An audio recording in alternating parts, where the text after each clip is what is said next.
Episode of Magic the PROthering. Yes, as all of our Magic the PROthering episodes are, this is episode 4 of Magic the PROthering. Always episode 4, always great. And it is brought to you by you, the patrons. Thank you so much for everyone who supports the podcast on Patreon. It means the world to us, and it keeps the show going. We also have a big thank you to our sponsor, Card Kingdom. Go to cardkingdom.com/MTAcast. Check out their singles, anything basically you could ever want in your life. I'm going to make that related. Claim. Oh, no, I was just in general. Everything. Just all right. Everything. Well, there you have it. From Maria, everything you need in your life, magic related or otherwise. cardkingdom.com/MTAcast. And on today's episode, we are welcoming a fellow Midwesterner. That's right. There are so few of them because so much of the Midwest is a vast snow desert.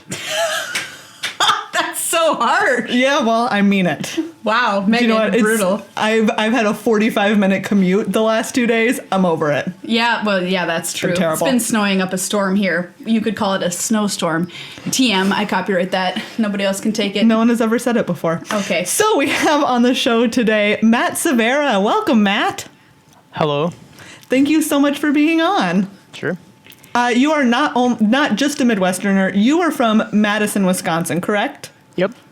And have you always called Madison and Wisconsin home, or how long have you been living there? Basically my whole life. Awesome.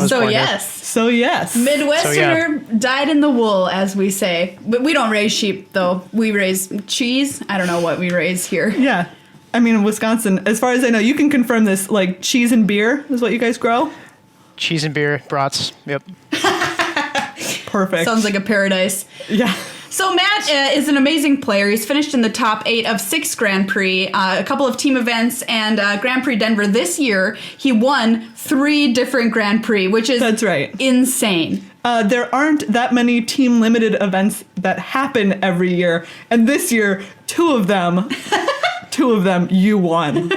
That's impressive. I hope you have are you making a monopoly on team limited events? I mean, we're gonna try. Yeah.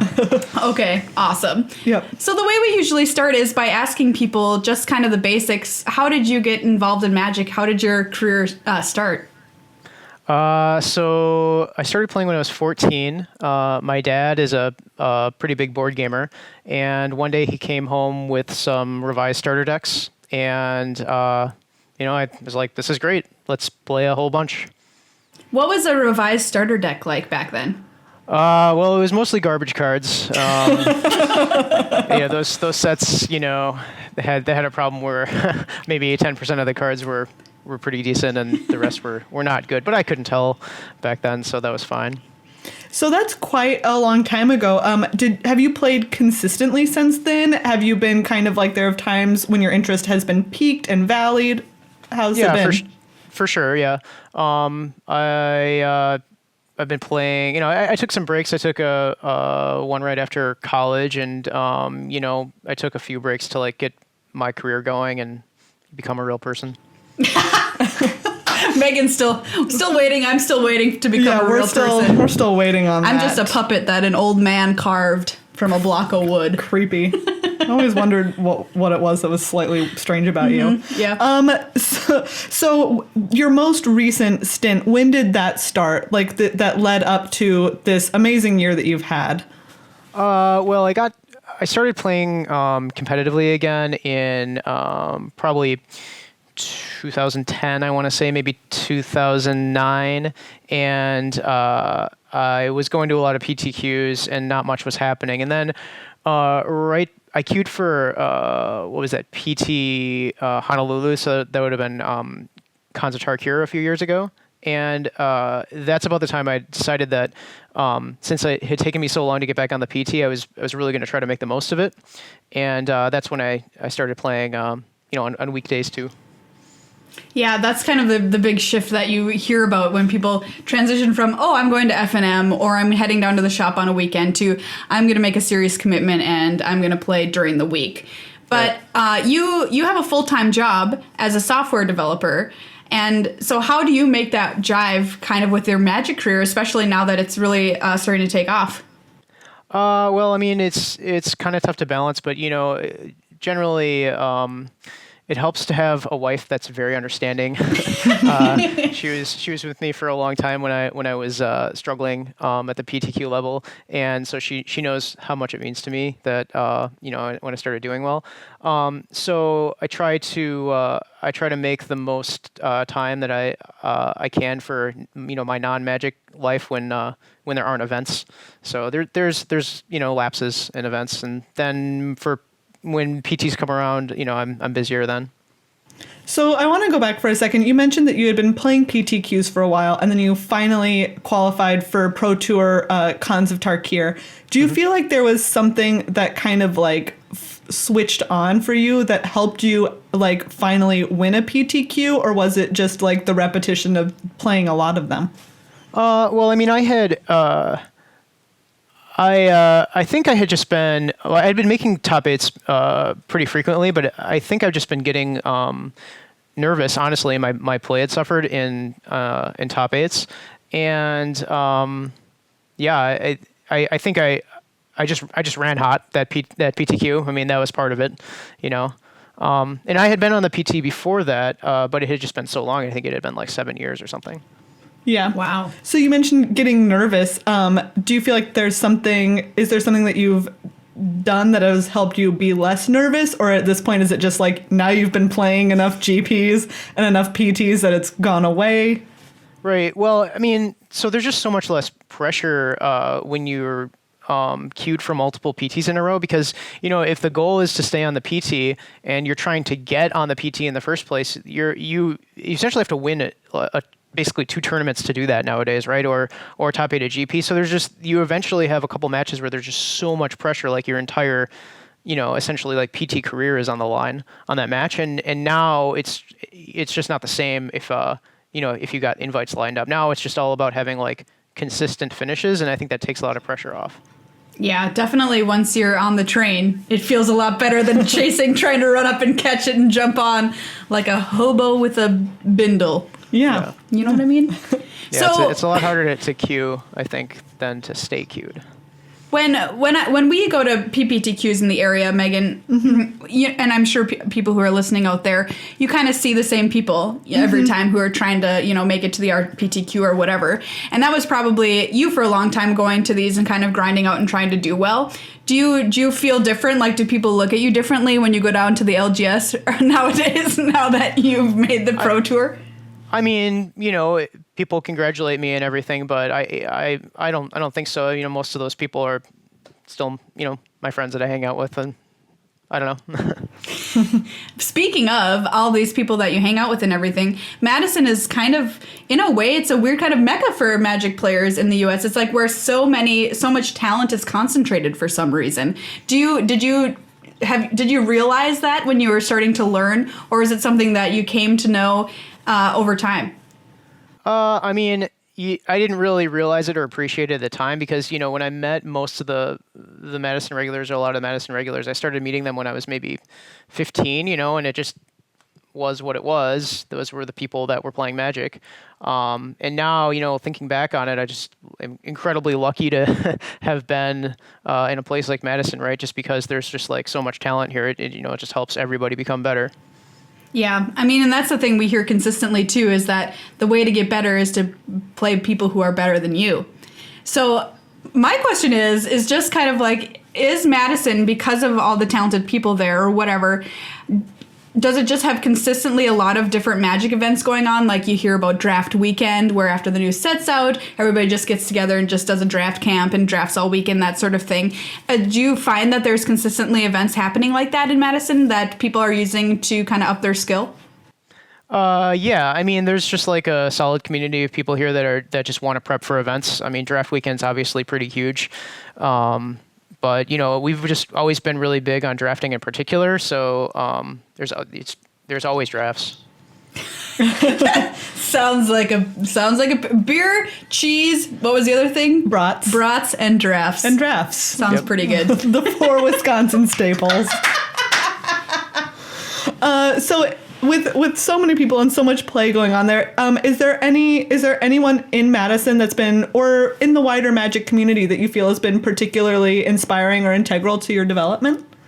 Well, I mean, working with Sam and Justin and Adrian Sullivan, they're just great players. Ben Rasmussen's contributed a lot. I mean, all those guys are hardworking in their own way, and there's some grinders too that I hang out with that are just like really inspiring. That just like buckle down and do the work. Yeah. So winning 3 GPs in a year is no small shakes. How did you feel getting the first win, and then when the second one came in, and then when the third one came in? Was it kind of surreal at that point, or was it not because you had worked so hard for it? You were like, yeah, I had this coming in a way, you know? I definitely don't feel like I had it coming in a way.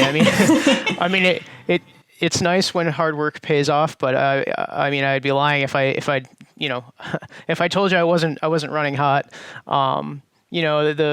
For DC, I was pretty much kind of getting really frustrated with GP finishes. I'd just been putting so much time into it, and I hadn't been getting a lot out. We teamed with Mike Rohn. Justin and I teamed with Mike Rohn for that one, and he's basically unstoppable at Team GPs. So when we won, it was like, oh, of course, you're teaming with Mike. When we won the next one, I felt that we put in a lot of work on that, and we really understood the format. So what does that mean to put in a lot of work and really understand the format? Do you have a system that you go through, or is it just grinding out a lot of games? I mean, we have a system. So basically, we'll start maybe a couple weeks before for like a limited GP, and I think that Team Limited is such that decks just, the decks are so powerful that they can often there's often like almost a metagame. They kind of break down into popular archetypes, and you can get a feel for what beats what and what most teams are, or what a lot of teams are likely to make. And there's definitely traps that a lot of, like you can fall into. So basically our whole goal is just to try to figure out as much of that as possible. And then, also just build a lot of decks with the 3 people that are on your team. And so when you're building your deck the day of, we kind of have it down to a process. Well, that's crazy. Like thinking, what are people likely to build and what will beat that? That's like a whole nother level. Yeah, I mean, it helps to have Justin on your team. He's he doesn't mess around. He's got a lot of spreadsheets. Sweet. So Limited, speaking of Limited, and Madison being known for limited play, is Limited your favorite format? It's draft or sealed. Do you have a preference? I mean, I guess I would prefer to draft, but sealed's pretty great too. Yeah. Do you have a favorite draft format of all time? Well, I've got a couple. Triple Time Spiral, I was a huge fan of that. We did tons and tons and tons of those. And Triple Champs gets a bad rap, but I liked it a lot. I thought that format was great. Triple Champs? Champions of Kamigawa. Yeah, sorry. It's okay. We're not on that, like, we don't know them that personally, so we can't call them champs. It's like drafting sports stores. I'm going to go in for Triple Champs. Oh, I'm going to take Foot Locker. Oh, bad choice. Yeah, Meghan. I feel like I really drafted that one poorly. So there's a Team GP coming up in a couple of months here in San Antonio. That's going to be Team Modern. Yes. And I just want to know how you've played with a couple of different people on your teams. What's the way that you sort of approach building the decks and the deck building portion? I mean, you do practice a lot, like you said, but are there different roles that you take in the deck building portion? And does somebody, have you designated somebody had to have the final say? We don't really have a formalized system for final say or anything, but I mean, it just helps that, we know each other pretty well. I think that just understanding like what people are prone to do is really important. So like for instance, if Sam and Justin and I are building decks, Sam is the one with all of the ideas. So he wants to try the goofy decks. And then Justin and I sort of play the role of just checking him in on it and just reminding, okay, hey, are you sure you want to do this? We think this might have this weakness, et cetera, et cetera. And then we we do a couple iterations and make sure that we try as many combinations as possible, just to see what everything looks like. And then we usually have somebody watching the clock just to make sure, we have enough time to put everything back and record it and do sideboards and all that stuff. Somebody once said of you, he makes the fewest mistakes of anyone I know. This is a fellow Madison player. Do you feel that your technical play is really solid? No. I think that person was prone to exaggeration. That's also a Midwestern quality, though, is like to be like, no, I won't accept this compliment. Yeah. So what for you do you think makes you a good Magic player? A lot of people play Magic. A lot of people put work into it. What do you think sets you apart and brought you to the point where you're able to win 3 GPs in a year? Well, I just think that, like, I tend to obsess about games in particular. If I have an interest in it, I'm just kind of can't stop thinking about it. So that helps me a lot. I mean, you have to want to play all the time. And so, if you're going to play all the time, you have to want to do it, and liking it is a huge plus. Also, I think that lately in the past year or so, I've really started to focus on just my process instead of my results. And if I think that I'm doing good work and being efficient and productive, then I just think that's much more important than just having good finishes. So I guess in what kind of way would you look back on a game that you had played? I personally have trouble, this might be my problem, remembering what happened in a game after I'm done with it. Megan's like, yeah, Maria, I think that's temporary amnesia. I don't know. I guess I read tournament reports sometimes and I'm like, how do people remember just like everything they did in a game? But I mean, what do you do to sit back down and go over what your play has been and assess it? Well, I mean that can definitely be really challenging. I think the hardest thing and the most important thing to do is just like understand like where the game changed, like what happened. Maybe you felt that you were ahead for a long time and then you ended up losing and you're not sure. You just don't know how. And just like understand like which cards made the most impact. And I mean, I wish I had a better trick to do that, but it's just a matter of practice and just trying to think about each thing. Yeah. No, I think that is it makes total great. sense. Yeah, that makes a lot of sense and is great advice in terms of like just a framework of thinking about a game that just happened, because sometimes it can be a lot of information to try and process. Yeah.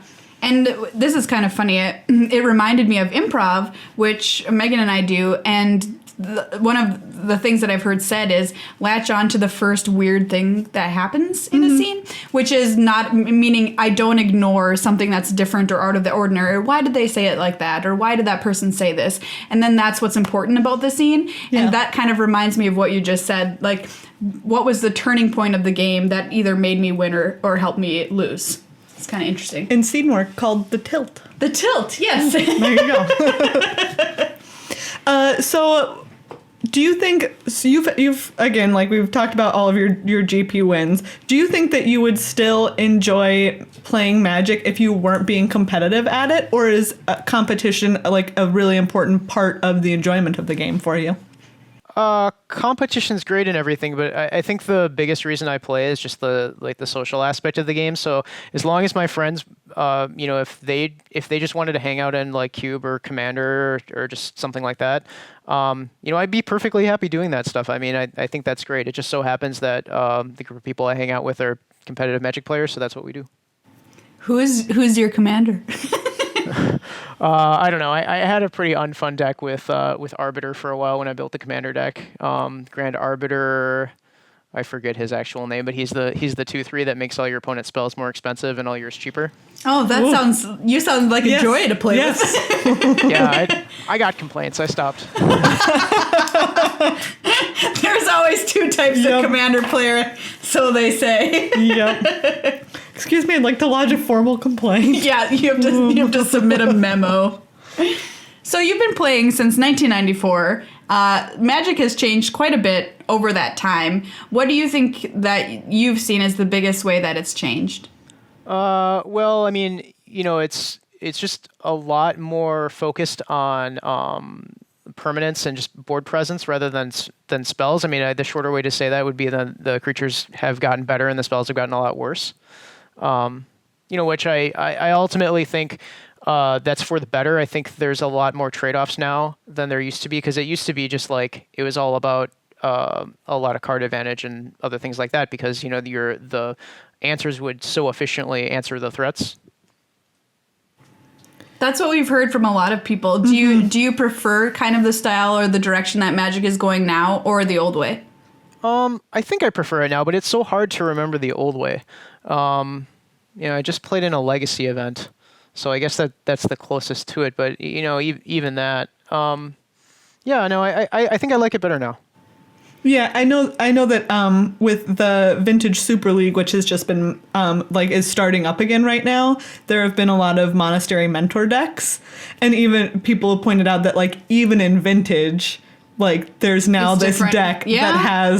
that kills you with this Creature. with this 2/2 creature, and of course all of the tokens and the prowess and everything. But at that as kind of a mark of how much the game has been changing. Right. Yep. So we just got the full set of Aether Revolt spoiled. And since you limited so much, how are you feeling about how Kaladesh went and about the new cards we've seen so far from Aether Revolt? So I thought Kaladesh, just triple Kaladesh was a really fun set to draft. I really like the fact that you can draft these totally aggressive decks and they're good and viable, but you can also draft these completely off the wall, do whatever you want, sort of in crazy decks, and they're also great. So that was an aspect I liked about it a lot. I'm hoping that continues, but I don't know. I feel like it it's certain to change a lot. So figuring that out is always the fun part. And with a Pro Tour kind of looming on the horizon and an infinite combo that is already known, are you feeling excited about brewing for Standard, or are you like, oh God, what's going to happen? Yeah, I think the set looks sweet. I am a little bit afraid that the combo is going to be way too good. But it is what it is. I guess they can always ban it. They announced they're going to make a second potential banned and restricted announcement after the PT. So, if it makes the set unfun at the PT, then we don't have to worry about it for that long. Yeah, that's true. Speaking of the most recent banned and restricted announcement, how do you feel about their kind of it's kind of like an aggressive approach to banning cards? Do you feel like this is going to make Standard a healthier format? Are you sad to see Smuggler's Copter go? R.I.P. Yeah. So I definitely agree with banning Emrakul. Bans are pretty severe, and it's obviously no fun to have your investment just killed like that if you bought Emrakuls to play Standard, right? But it just led to a ton of repetitive game states, and it's also no fun to get Mindslavered over and over and over again. Yes. Yes. And so, Wizards tends to do a pretty good job, I think. So I'll give them the benefit of the doubt on the Copter and Reflector Mage. Just if they feel that Copter would be too oppressive, then okay. It was in 32 copies in the top 8 of the first SCG event, right after it came out. So Yeah. that's probably a bad sign. Yeah. If you could change one thing about Magic, what would it be and why? I think Magic Online. Person number 3. Have we ever gotten that response before? I feel like Gosh, we have, I feel Meghan. like we have. Interesting. Yeah. Magic's pretty great. I don't really have a lot of complaints about it, so I don't know. Yeah, absolutely. Supposing we could turn back the hands of time and say, As you Cher would. said, So the Cher if I song? could turn back time, if I could find some way. I'm not singing any more of it. I have no idea what song you're talking about. Zero. I'll could be play it making for that you up. after this. All right. So and you had never seen Magic in your life. It had never happened. What do you think would be different? How did Magic changed the course of your life? Oh, wow. I mean, I think everything would be different. Like, I started playing when I was 14, and I'm 37 now. I mean, it just changed the way I think about basically everything, analyze everything. I mean, it completely sculpted my social circle. I wouldn't know everybody I've met, I've met through Magic in, some way, shape, or form. Yeah. So, yeah, it's just really hard to say. I think I would just be a drastically different person. You'd probably be playing Settlers of Catan competitively. Yeah, I'd probably be playing some game, that or some video game maybe, but yeah. Do you have any favorite games other than Magic? That's tough to say. I play a lot of Terra Mystica, which is a board game that's kind of complicated and skill testing.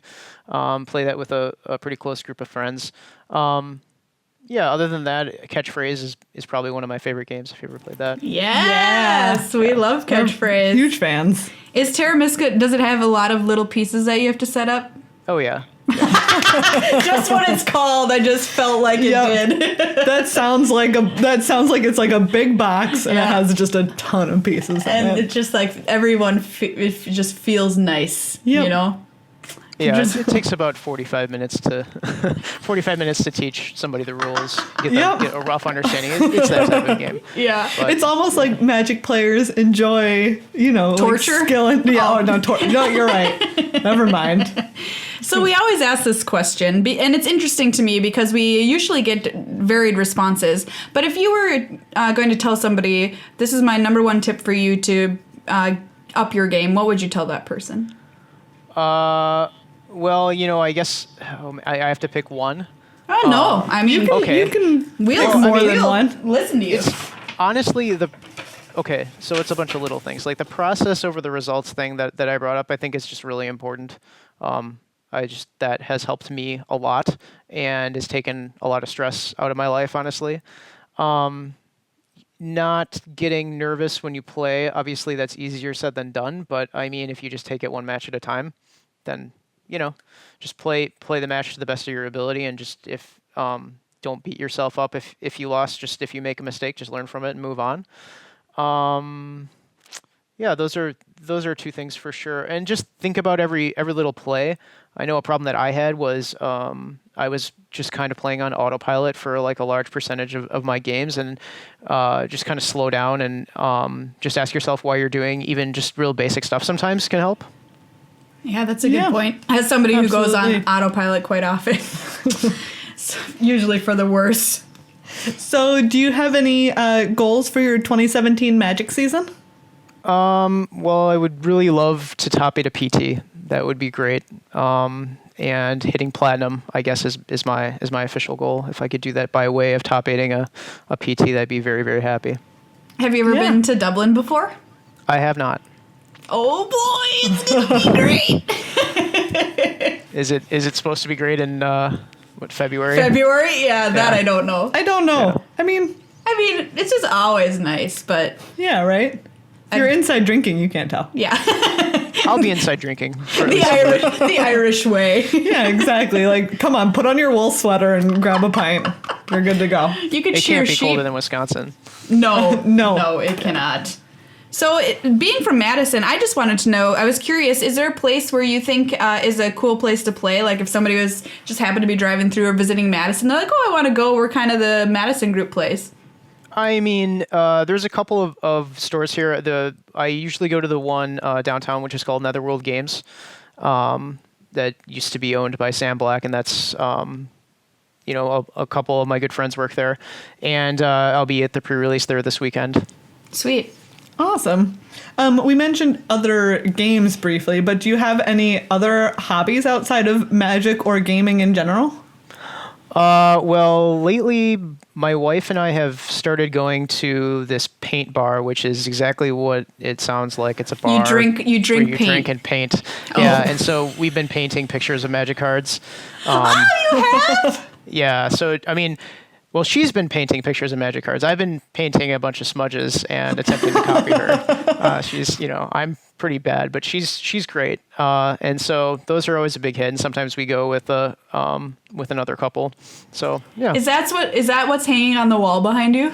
Yeah. I've got some on the wall.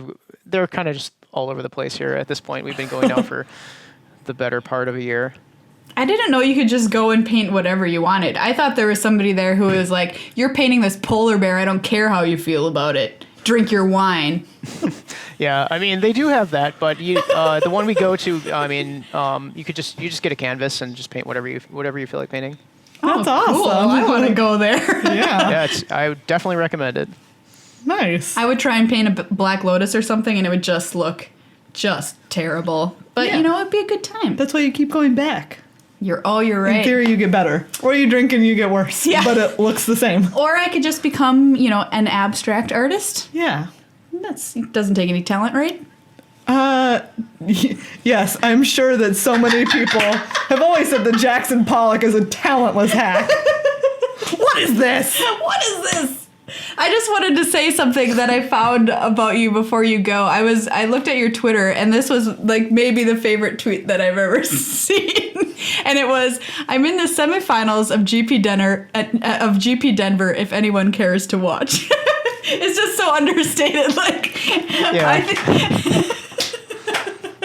I don't know. I don't use Twitter that much. I figured I would. That's good. Yeah. I'm just remembering me tweeting when Meghan and I made day 2 of Minneapolis like it was like we won. Do you know at that point he had already won 2 GPs that year? That's right. It was no big deal. This is only a medium deal. Yeah. Awesome. Well, is there anything we didn't ask you that you wanted to talk about? I can't really think of anything. Yeah. Well, thank you so much for joining us on this episode number 4 of Magic the PROthering. It was great talking to you. Yeah, thanks for having me.